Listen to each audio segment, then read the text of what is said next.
few of the sustainability goals I have moving forward is one, be able to better utilize all of our land with our livestock within our rotational grazing system. Really, there's been more work that's been done on soil health as of recent really has shown that the value of having animal impact on the land and the soil has a lot of beneficial attributes for our land in our soil on so many levels. And so currently we've been utilizing only, well, up until a few years ago, only 20 acres of our 140 acres on our farm for grazing livestock. The last 2 to 3 years, we started to utilize grazing in our woods and on our hayfield. So we've been able to expand that footprint. But I would like to continue to do that and have that animal impact on our land in a managed way. So we're not talking about, yes, we will have animals in the woods, but it's going to be in a managed approach. If you think about from the days of the bison herd, this is really what it is like.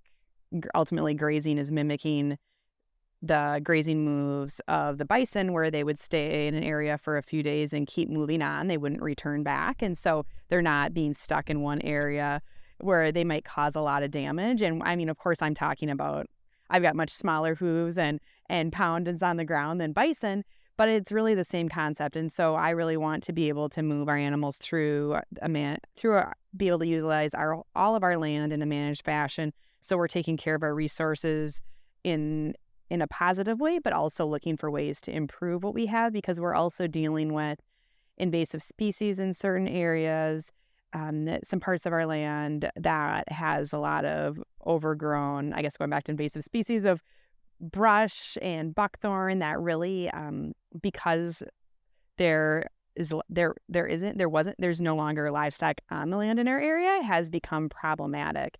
And so that's the one goal. And my second goal really relates back to that. We have an oak savanna that is in the southern part of our farmland. And we are currently working with NRCS on a managed conservation plan where we actually just remove the buckthorn from that area with a big brush mower. But now it's gone, but we need to, and we have, this is kind of the trial area. So if this works well here, we'll kind of maybe replicate this in the future.